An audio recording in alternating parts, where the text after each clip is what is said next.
fish market dhi wamor ni tich dhi karumo kendo project ni nonego tiek higni 2 to wago erokamano ahinya ne contractor nikech giringo matek ne gichako dwe mar 12 jamokalo.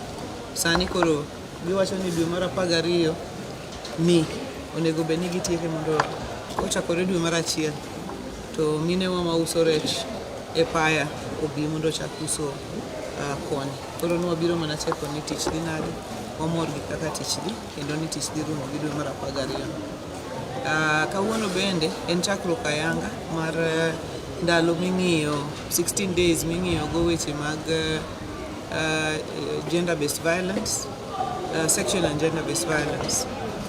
Koro wadhi chako chenro ni ayanga Kisui, Mbita, to gima wadwa nyiso jowa ma jo Homabay ni waritra tich nyithindwa manyiri matindo, waritra tich minewa nikech king'iyo tiyudo ni namba mag joma ketho ratich mine giketho ratich nyithindo to gi nyithindo mayudo yemo yiw wuok e thurwa kaluoka.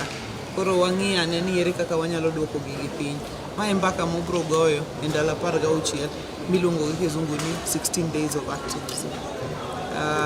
Come on, English. So today we're just checking on the progress of the fish market here at Koginga, and we are happy that the progress has been good, and that by this month, really, county government in partnership with the national government will be, the contractor says that they hope to finish by end of the month. So we're hoping that in the new year, our women who've been selling at the Paya market will begin to sell their fish here, and it's going to be a big improvement and a big injection into the economy of Homabay. Today we're also beginning marking the 16 days of activism against sexual and gender-based violence. It's the launch of the day, so I'd like to say that as Homabay County we are committed, having done our child protection policy, having done our sexual and gender-based violence policy, we are committing to continue to speak on the issues of sexual and gender-based violence, on the issues of teenage pregnancies, also resulting in new HIV infections. So it is a matter because we know that we are disproportionately affected, and it is a matter that we are putting a lot of focus on. As the women of this region, as part of the 16 days of activism, we'll be meeting for our second edition of Siganina, which is a coming together of the women leaders, political and non-political, religious, private sector, academia, all of them coming together to say what can we do in terms of advocacy against sexual and gender-based violence. So Siganina, Bebro Biro, Wabro Bedogo Tarika Beach, Itarika Uchiel, Migori. Wadwa kwa jotelo mamine, gijo mamoko ni wabeduru Migori mondo waketuru wakanyakla kaka nyinam. Waneni wechegi, wanyalo timo ginamo mondo wayud konyo. So, Speaker, yeah.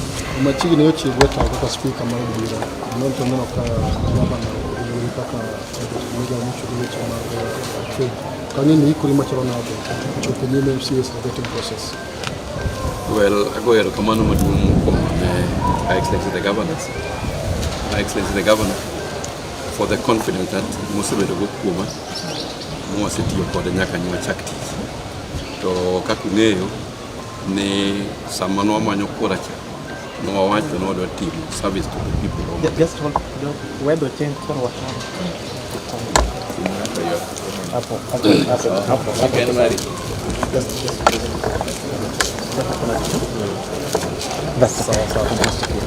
yeah, ore mawacho ni kaka no wacho kano manyo kura na jopiny momogi no wacho that the service to the people. So service between the piny okochore nyaka tim na particular one. And I'm ready to support the government, Governor GLADYS WANGA, in whatever capacity manyalo tiyo. Nikech gimaduong' en watimo service and deliver to the promise that we gave to our people.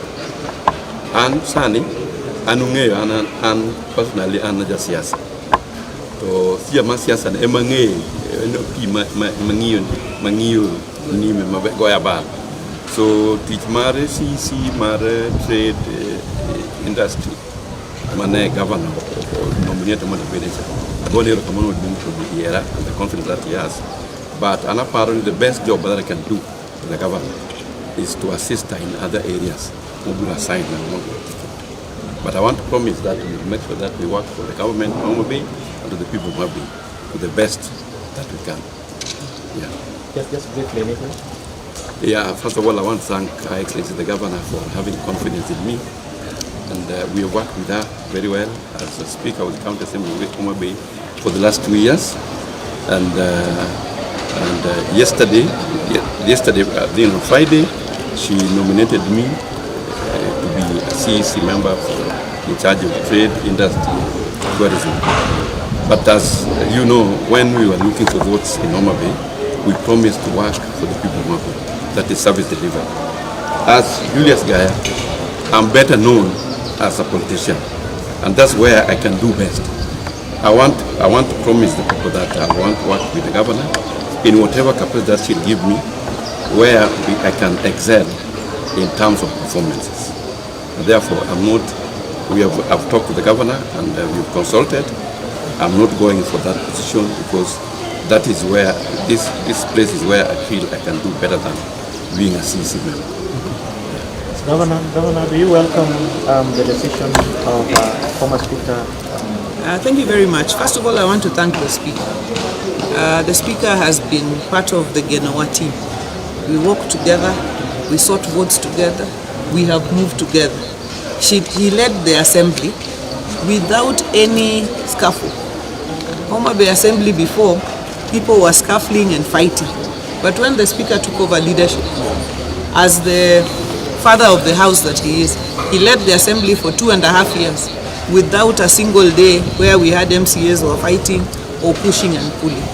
So when he made the decision to resign from the assembly, I offered him to take up the position that was held by the current speaker as CC member for trade. We have had discussions with the Speaker Emeritus and we have discussed by and large, because we have said that we must deliver services to the people because that is the promise we made and we must deliver it together. So he has requested that he would like a responsibility that is political in nature, you know, that can enable him to apply his political skills so that he can move well. So what I would like to say is,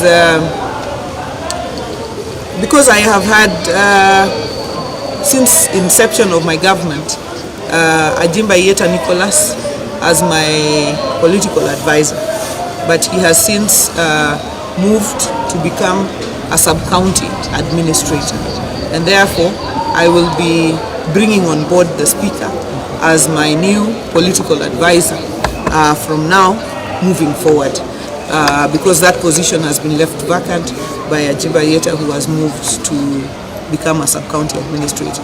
I feel that that is a position, as he has told me, that he can do well in. I have no doubt in the capacities of our Speaker to move and shake the political landscape. So I congratulate him on his new role, and for the naysayers, nitie jo mang'eny mawacho weche mang'eny gi propaganda mang'eny. Wan e county worker nwa decide ni mondo wati ne jowa, wabro tiyo kanyakla kaka jotelo, wabro tiyo gi heshima for each other kaka jotelo, kendo wabro tiyo gi kwe. Koro aneno ni nitie jomoko mawacho ni kia Speaker otimo kama, Governor otimo kama, mago propaganda manono. Speaker nyocha ayiero kendo nyocha gwelo, bang' ka nyocha osegweta kaka Speaker, nyocha gwele mondo obed CC mar trade, nikech CC na mar trade nyocha koro dhi kendo yier kaka Speaker. Kawuono wago mbaka gi Speaker kendo lero nani tich moneno konyalo timo maber en kaka jasiasa, nikech Julius Gaya ong'e Homabay kaka jasiasa mosebedo MCA ma Central Karachuonyo higni 10, kaeto ne ike mar 11 ni nyochako mondo koro bed Speaker mar Assembly. Koro neno ni line mar siasa ema ber ko. Nyocha an gi political advisor mane Nicholas Gaya ma koro dhi nyime mondo bed sub county administrator. Kodhi nyime mondo bed sub county administrator, koro nafas odong' mar political advisor. Akwayo Speaker Gaya mondo okonya kaka political advisor mara, to yie koro agone erokamano kendo wabro dhi mbele tiyo kode mondo watine jo Homabay mondo Homabay ochop kama ne wachiwe singo ni wabro chope. Erokamano. Very comprehensive. Erokamano. That's okay.